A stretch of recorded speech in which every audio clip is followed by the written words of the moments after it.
Everybody, this is Perch. You guys know I'm joking most of the time, right? I mean, I've been told. So apparently, I've got this. They call it a dry British humor, and I don't think that's really accurate because British humor is usually funny.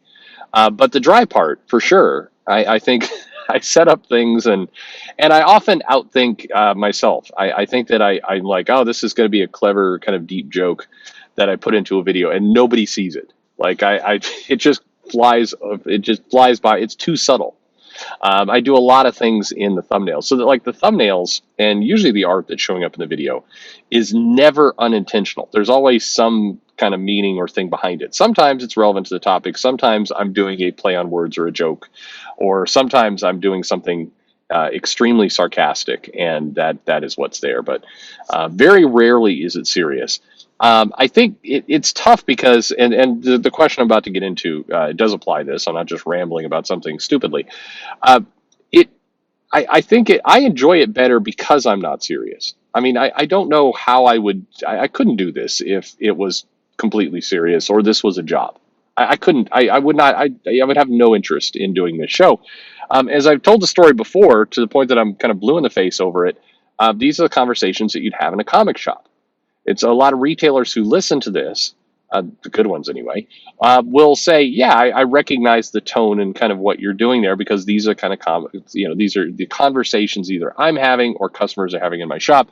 That's what this feels like." And it's true that the only problem is there's only one voice. There's not two. If I had the time to do it, and there were more of us, that's why the conversations with Joe probably feel a little bit more like that. I also do want to more conversations with Larry and everyone. There's a lot of good people out there that I'd like to do conversations with. But as Wes has alluded to, and hey, I'm good friends with Wes. The I'm busy. This is definitely not my job. Like I'm still trying to just get back to getting a comic shop open, and other things are getting in the way. And I think it would surprise you what some of those other things are. They're bananas. Trust me. There's a lot going on. There's not a minute in the day that is not busy. I'm looking forward to a vacation, which I think is coming up relatively soon. I'm going to take a couple days off and just enjoy myself. None of you will notice because I've got enough videos just stockpiled up that I'll just keep cranking on out. But here's this question, and the question goes, "Hey Perch, I love your show and I love what you do, but why don't you do more of it? More of it? Good Lord, 5 videos a day? That's what we're after?" No, sorry, I should keep reading. What the comic industry right now needs are voices like yours. That's very kind of you, but I'm not sure that's true. But what the comic industry needs, quite frankly, are voices that are serious, that are trying to move things forward. I mean, I appreciate the support and I appreciate people enjoying the channel and all the rest, but the comic industry does not need voices like mine. It needs voices who are 100% dedicated to it, who are business minded, who are trying to grow the overall share to get more comics in the hands of people, and who are relentlessly and maniacally looking to make comics a stronger, better industry for people to be in. That's what comics needs. It needs people like that. And I appreciate giving advice every now and then and stuff like that. But as a part timer, I can't. I mean, this it's not useful long term. And I'm not saying that to say, oh, yeah, please give me sympathy while I pull out my tiny violin. No, it needs some dedicated focus. Comics are worth it. It should have it. It is why, by the way, the people who come in and say, things like burn it all down and the big two have pissed me off so much I will never engage with them ever again. Screw them. I get where you're coming from, but I also, that stuff always bugs me. It bugs me because I think it's worth saving. It's that quote. I've done it before. The world is a good place and deserves saving. And I agree with one of those. Comics is not perfect. It's far from perfect, but it does deserve saving. It does deserve investment. It's worth it. That's where I think it should go. But anyway, back to this mail. Why don't you create a news site? You've talked before about how you would do it better, and I believe you would. Quite frankly, it's a low bar. I believe I would too, but that is a very low bar. If there was a better news site, if there was a better way for people to communicate about comics, news, information, everything else, that put it on a more reasonable and fair balanced footing, comics would be in a better spot. Well, again, I'm being fair here, and I think I'm being probably more honest about what's going on than, frankly, a lot of my critics are. I'm not good for news. The stuff I do here is commentary. I I am that opinion commentator that I hate on the cable news channels. I that's what I'm doing. I'm giving opinions. I've done the analysis. I need to get back to doing the numbers charts. It's not because I got bored of them. It's because they are time consuming, and I don't have that time. That time is going other places. A very small handful of you, Joe, certainly Wes, Sean, a few others, Larry, you know what I'm up to, and again, it's crazy. It's crazy and it's a lot, but I do want to get back to it. But at the end of the day, I'm a commentator. And I think one of the things that we do need in news, if I was going to put my money in it, and I will happily take uh, tens of thousands of dollars, hundreds, no, probably tens of thousands of dollars, and I will put it right now at somebody who's going to make a good, fair, balanced, accurate news site. 100%. It needs it. But what it doesn't need is opinion commentators. It doesn't need people doing commentary. It's one of the reasons why I'm just so frustrated. I don't care whether you're Bleeding Cool or Bleeding Fool or CBR or Newsarama or Bounding or any of those other sites.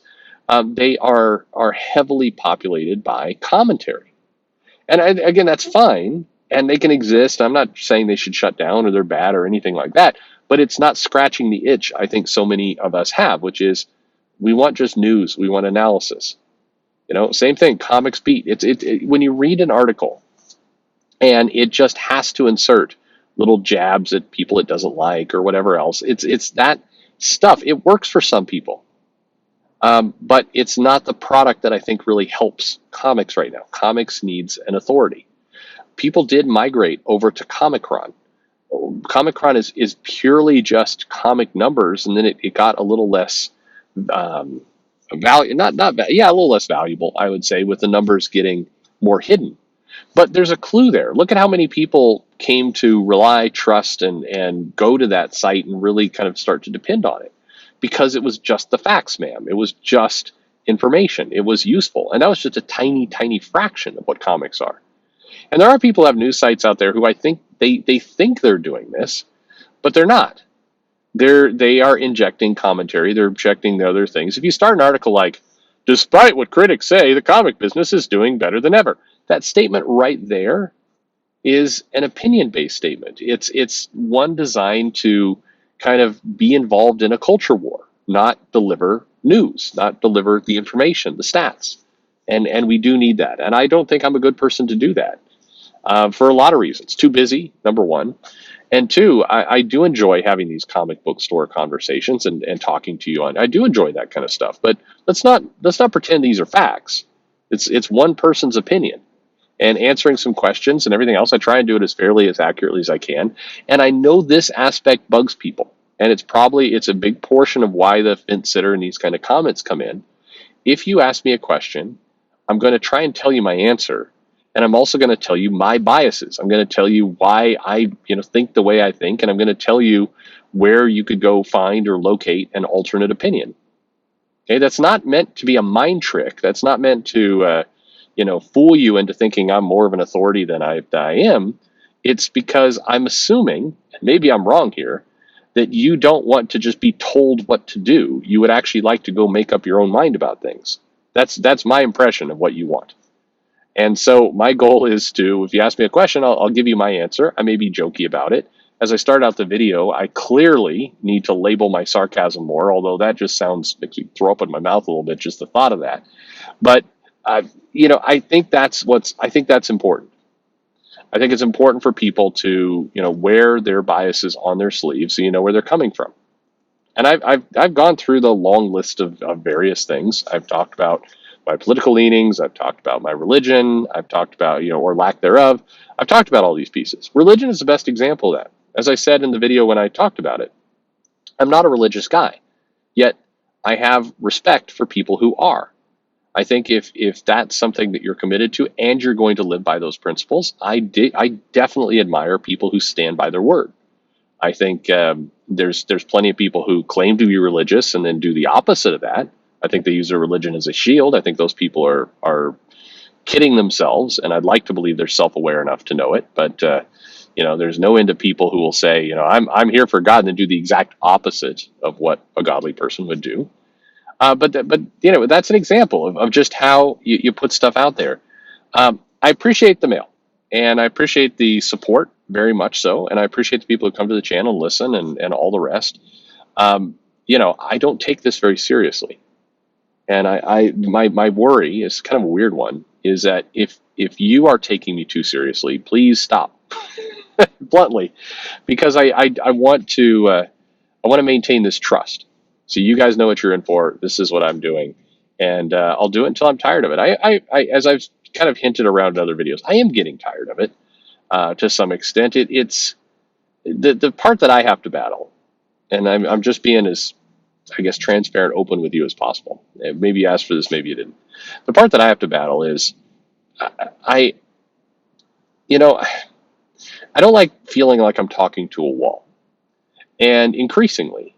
And there's been a few events that have occurred where I feel like people just want to believe what they already believe. They don't really want to hear. They don't really want to talk. They don't really want to debate. They don't really want to, learn anything. What they want is for their, confirmation bias to be held up. They want to be told that they are right.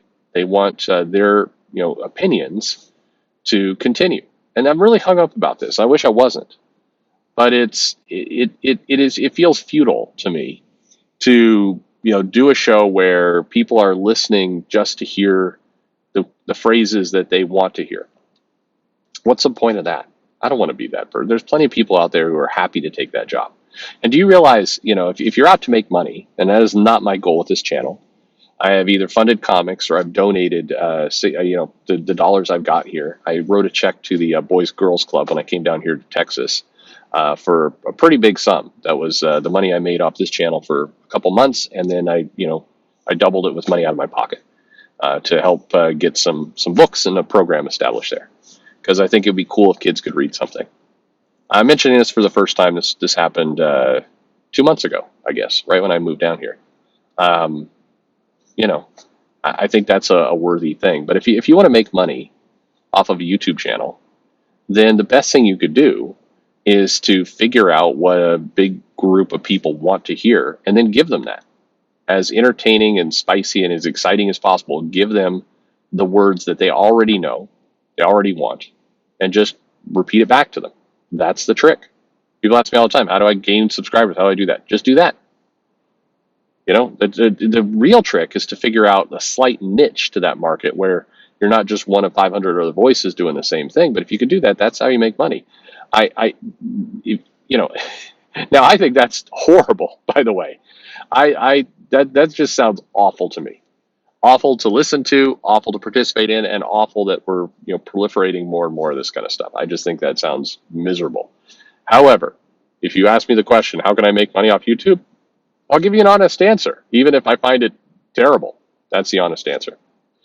I'd also give you this answer. Find something in your life you enjoy, legitimately, not something someone else enjoys that you're co-opting, something you like, you enjoy, and just steer toward that any chance you get, and you'll be happy.